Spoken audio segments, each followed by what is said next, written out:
कभी ना लिया। आहें बहुत खतरनाक होती हैं।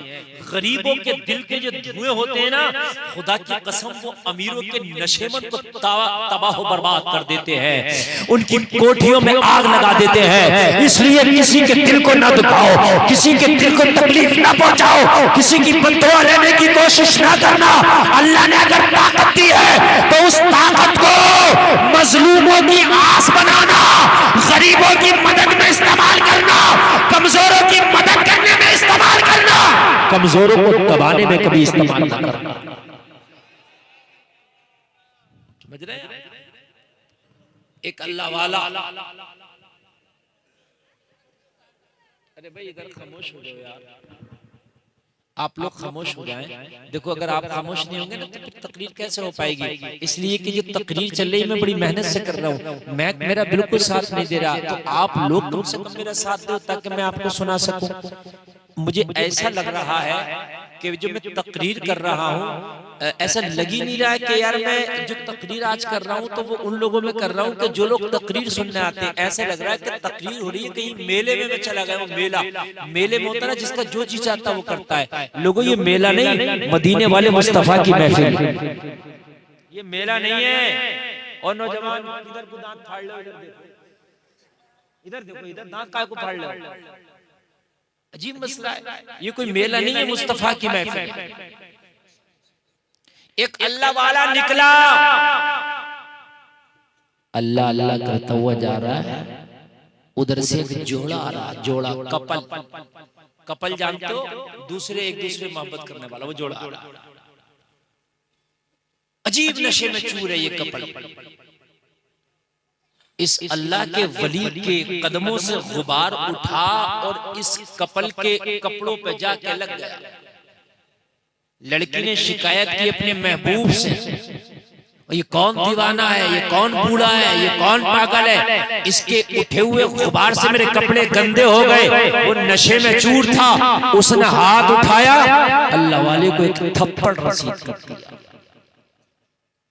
अल्लाह वाले की शान कुछ नहीं कहा उसने, थप्पड़ खाया, आगे निकल गया।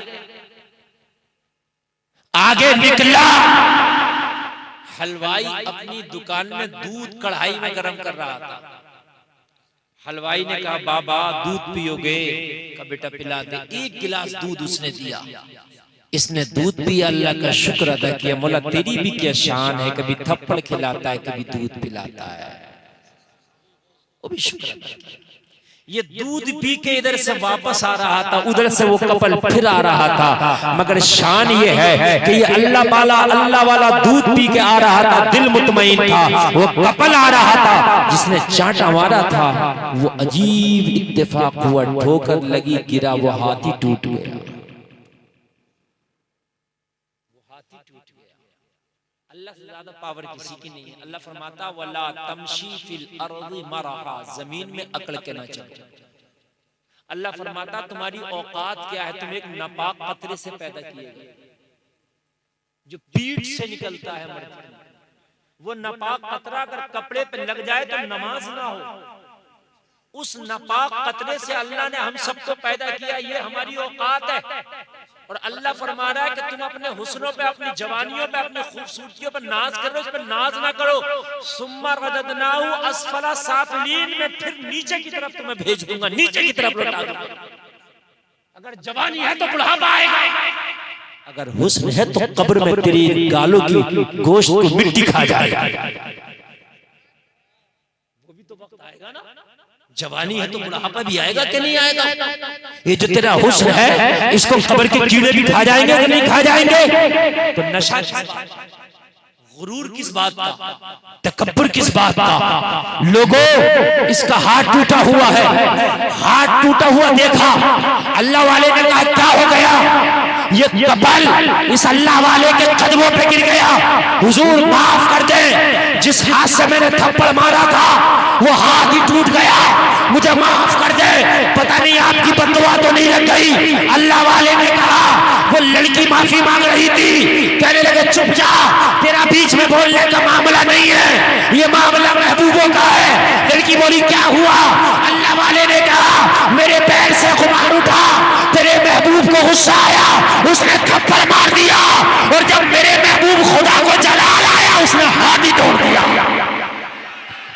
नारे तकबीर, नारे रिसालत, मसलके आला हजरत, फैज़ाने सरकारे मदीना, फैज़ाने गौसे आज़म, जिंदाबाद।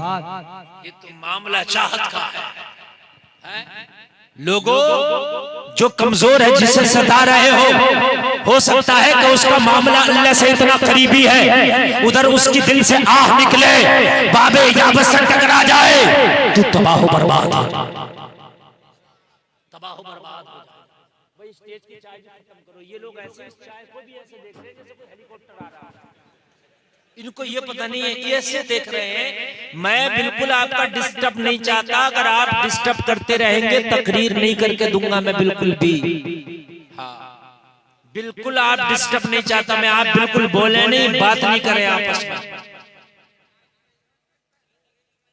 हाँ, बिल्कुल आप अगर आप इस तरीके से करेंगे मैं बोल ही नहीं पाऊंगा। इसलिए मेरी जो तकरीर होती है वो आवाम से मिलजुल के होती है। आप मुझसे मिल के सुनेंगे तभी हो पाएगी, वरना मुझे कुछ याद ही नहीं आएगा।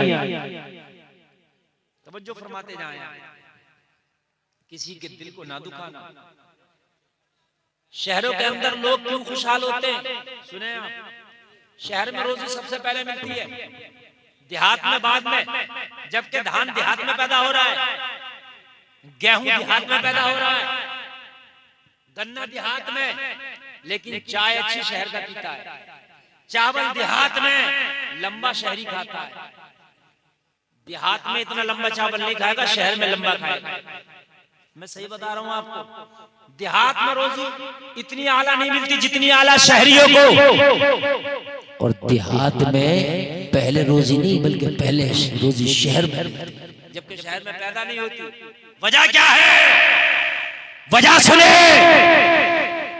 शहर में इंसान को इतना टाइम नहीं है कि वो एक दूसरे की बदी गीबत चुगली करता फिरे, उसे अपने काम से काम है। गांव में चौराहे पे बैठ के ये हिसाब लगा रहा है, ये मोटरसाइकिल से जा रहा है तो आई कहां से? मैं सही बता रहा हूँ, आई कहां से? अरे आ गई होगी, तुझे क्या टेंशन, अपना देखना। मौलाना ने ये सफेद कुर्ता पहना, बड़े मजे मार रहे हैं मौलाना। मैं ये कह रहा हूँ कि तू दुनिया का हिसाब लगाने वाला होता कौन है? अरे देने वाला खुदा है, तू कौन होता है? शहर में मतलब नहीं है न शहर की औरतों को न शहर के मर्दों को। वो अगर मजदूरी भी करने जा रहा, दिन भर रक्षा चला के शाम को अपने बच्चों में आके खाना खाकर सो जाए। समझ रहे हैं आप? शहर में बुराइयां जरूर है मगर उससे ज्यादा अच्छे काम भी होते हैं। समझ रहे हैं आप? गांव में गुंडई, दबंगई, दहशतगर्दी, चौधराहट, नंबरदारी सब चलती है। शहर में नहीं है इतना टाइम। समझ रहे हैं आप? नहीं है इतना टाइम। इसलिए लोगों, शहर के अंदर मामले ये है कि सुकून ज्यादा रहेगा। और कान खोल के सुन लीजिए, दूसरे की बुराई और गीबत करने से आदमी अपनी रोजी को कम करता है। आप किसी की गीबत और चुगली और बुराई करके किसी की रोजी को रोक नहीं सकते। अगर अल्लाह ने किसी को करोड़पति बना दिया, तू हसद कर, हसद करके मर जा, मर के जल जा, जल के तबाह हो जा, बर्बाद हो जा। तेरे हसद करने से अल्लाह उसकी रोजी में कमी नहीं करेगा। गांव में हसद बहुत ज्यादा, शहर में नहीं है भाइयों। आप शहर में देखना 5 मंजिल बिल्डिंग बनी हुई है, बराबर में झोपड़ी होगी, और वो झोपड़ी वाला और 5 मंजिल बिल्डिंग वाला बहुत अच्छे से मिलते होंगे।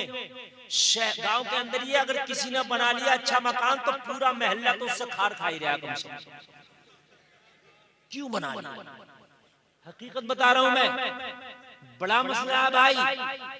मौलाना अगर गरीब है तो उससे कोई बात करने तैयार नहीं है कि भाई मौलाना पे क्या रखा है, इससे क्या तुम बात करते हैं। मौलाना पे 4 पैसे आ गए तो हसद में उससे बोलने तैयार नहीं है। यही सबका मामला है। लोगों हसद कभी ना करना। अगर किसी से हसद करोगे तुम्हारी रोजी कम होगी, उसके ऊपर कोई असर नहीं पड़ेगा। कभी हसद ना करना, रश करना, रश, हसद नहीं रश। या अल्लाह तेरा क्या कुदरत है कि तूने मेरे भाई को इतना नवाजा है। मेरे मौला अगर तूने इसे नवाजा है तो मुझे भी नवाज दे। तो क्या उसके खजाने में कमी है? अच्छा एक बात बताओ, उसने तुम्हारे पूरे गांव को मालदार बना दिया गोल्ड, मेरी जेब से क्या गया? बता दो मुझे, कुछ नहीं गया ना। और वो चाहे तो मुझे भी कर देगा मालदार, कर देगा कि नहीं कर देगा? और मैं जलूं के गोल्ड को क्यों माल मिल गया, क्यों माल मिल गया, क्यों माल गया, गोल्ड वाले क्यों मालदार हो गए? तो भाई मैं तो तुम्हारा तो कुछ नहीं बिगाड़ पाऊंगा, मगर अल्लाह से डायरेक्ट दुश्मनी कर ली मैंने। कर ली कि नहीं कर ली? देने वाला वो है और उसके देने में मैं कह रहा हूं ये क्यों दे दिया। ये बात समझ रहे कि समझ रहे? मैं किसी को भी कोई चीज दे दूं, आप कहे भाई आपने क्यों दे दी, तो मैं उससे मैं कहूंगा तू कौन होता, मैंने दे दी, यही कहूंगा कि नहीं कहूंगा? आप कहोगे हजरत आपने उनको तो दे दिया, थोड़ा बहुत हमें भी दे दे, तो हो सकता है आपको भी दे दो, है कि नहीं? एक चिराग है, अल्लाह ने चिराग बनाया, उस चिराग से 1000 चिराग जला लो, चिराग में कभी नहीं आएगी, 1000 और जला लो, उसकी रोशनी फिर भी इतनी रहेगी। जब चिराग कम नहीं होती रोशनी, तो अल्लाह का खजाना खत्म हो जाएगा। तो तू जल क्यों रहा मांगना, जल क्यों रहा मांग ले, या अल्लाह तूने मेरे भाई को दिया मुझे भी दे दे। और एक बात और सुने, कभी किसी गरीब का मजाक ना बनाना। ये भी तकरीर शुरू करने से पहले की बातें कर रहा हूं मैं, उससे अभी तकरीर शुरू करूंगा मैं। हाँ अब तवज्जो करें आप, कभी किसी का मजाक ना बनाना, कभी किसी गरीब को कमतर न समझना, कभी किसी कमजोर को कमतर न समझना। जलसे में आने वालों कुछ पता नहीं है कि अल्लाह ने जिसे गरीब किया है, कहीं ऐसा ना हो कि इसे अमीर कर दे और तुझे गरीब कर दे, ऐसा भी हो गया हो गया। कभी किसी साइल को ना झलकना, वो अम्मा साइला फला तन्हा, अगर कोई साइल आए ना मांगने वाला, उसे झड़कना। बहुत से लोग कहते हैं बड़ा हट्टा कट्टा तू तो यार, तुझे कैसे दे। बहुत से लोग कहते हैं कि साहब मैं फला जगह से आया हूं, मुझे यार एक वक्त का खाना दे दो, तो पूरी इनकारी करने लगते, जैसे सीबीआई बिठा दी, कहां रहते हो, कौन सी बस्ती में रहते हो, भाई तुम तो, अरे यार क्या मतलब है, तुम 50 का नोट देके इसके एक वक्त का खाने का काम खत्म करना। पूरी सीबीआई क्यों निकाल रहा है, क्यों जलील कर रहा है तुमसे? क्या मालूम वो वाकई में हाजतमंद हो, और अगर वो हाजतमंद नहीं भी है, तेरे आगे उसने यार 10 सवाल फैलाई दिया, तो अब दे दे। बात समझ में आ रही है कि नहीं आ रही है?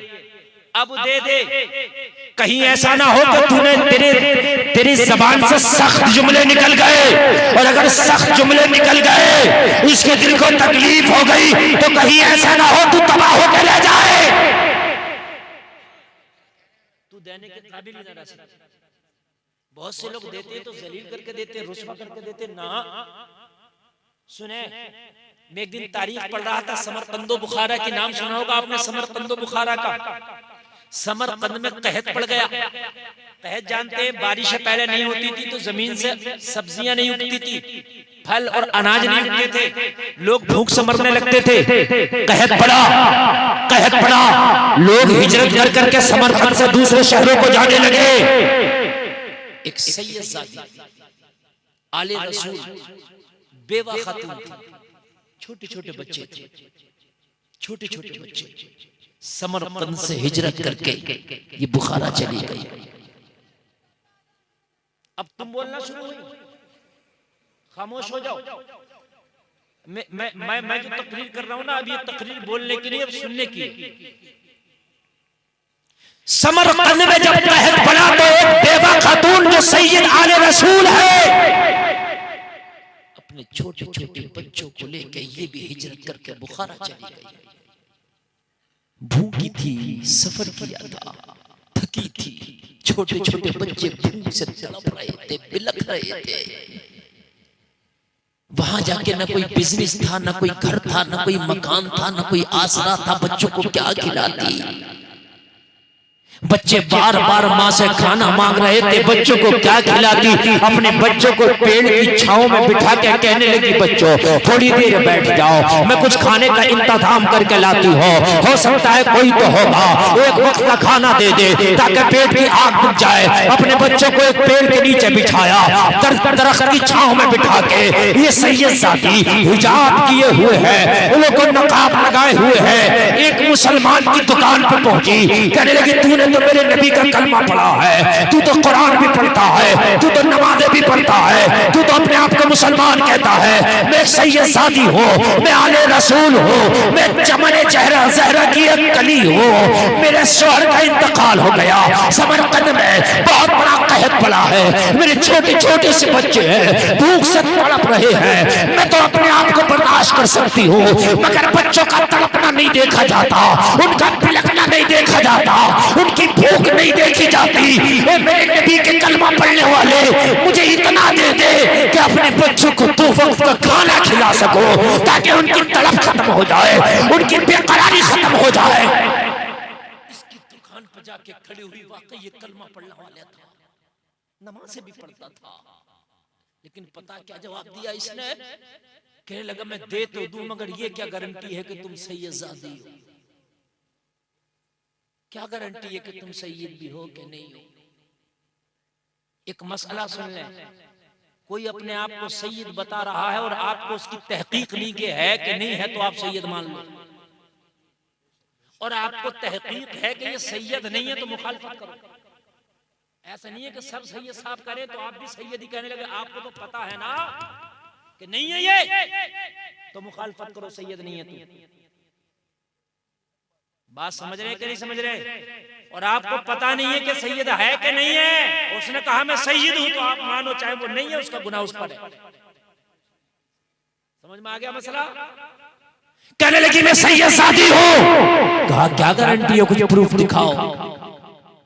कहने लगी मैं अपना घर छोड़ के आई हूँ, अपना मकान छोड़ के आई हूँ, मैं क्या प्रूफ दिखाऊं? इस वक्त तो मेरे पास सिर्फ भूख है, इसके अलावा मेरे पास कुछ नहीं है।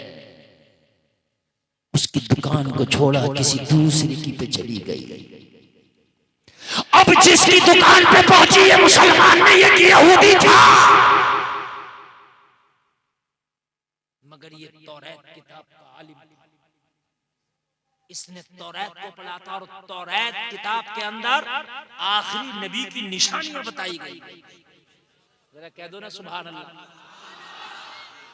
आखिरी नबी की निशानियां बताई गई है तौरात के अंदर। रसूल के बारे में भी बताया गया, आले रसूल के बारे में भी बताया गया, अहले बैत के बारे में भी बताया गया।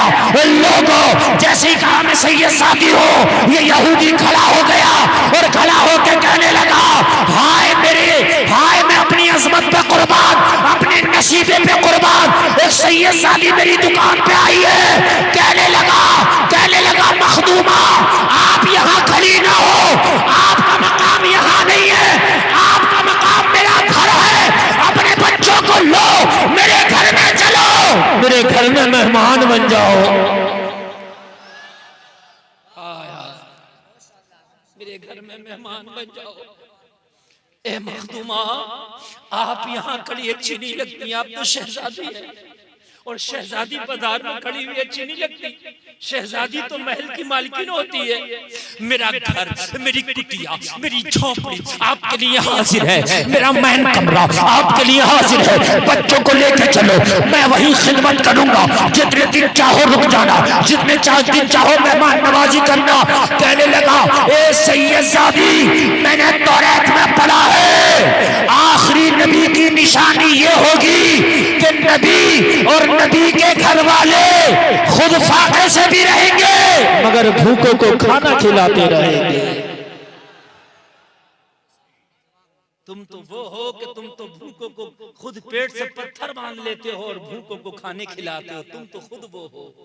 मैं समझता हूँ शहजादी बच्चों की भूख ने तुझको रुकने ना दिया, लेकिन तू अपनी भूख की बात होती तो शायद सवाल न करती। हाय हाय अपने घर ले गया, दुकान बंद कर दिया, और घर ले जाकर अपनी बीवी से कहने लगा मेरा जो खास कमरा है उसमें इतर छिड़क दे। हाय हाय मेहमान नवाजी भी दो तरह की होती है, एक होती है नॉर्मल सी आ जाओ भी मेरे घर पे आ गए खाना खा के चले जाना, एक होता है कि दिल बिछा देना मेहमान नवाजी के लिए। एक होता है नॉर्मल सा आना भाई हजरत चाय पी के चले जाओ खाना खा के, एक ये हो गए मेहमान नवाजी, और एक होता है दिल बिछा देना। इसने दिल बिछा दिया। कहने लगा अपनी बेगम से बेगम मेरे खास कमरे को साफ करके पोंछा लगा के इतर छिड़क दो। कहने लगी क्या हुआ? कहने लगी मेहमान आए हैं। कहने लगी आज तक तो तूने किसी के लिए अतर नहीं छिड़कवाया था, कैसा मेहमान आया है। तो कहने लगा ये ऐसा मेहमान है जो कायनात के मालिक हैं। वो मेहमान आए हैं जो दुनिया और जन्नत के मालिक हैं। वो मेहमान है। ये जुमला हजरत ज़ैनब ने भी यजीद के दरबार में बोला, नहीं हजरत फिज़्ज़ा ने भी यजीद के दरबार में बोला। जब यजीद के सामने हजरत ज़ैनब को और असीराने करबला को और हुसैन की बेटी को, हुसैन के सरे मुबारक को, इमाम ज़ैनुल आबिदीन को बेड़ियों में जकड़ के और कैदी बना के जब यजीद के दरबार में पेश किया गया तो यजीद ने कहा था कैदी कहाँ है, मेरे सामने लाओ।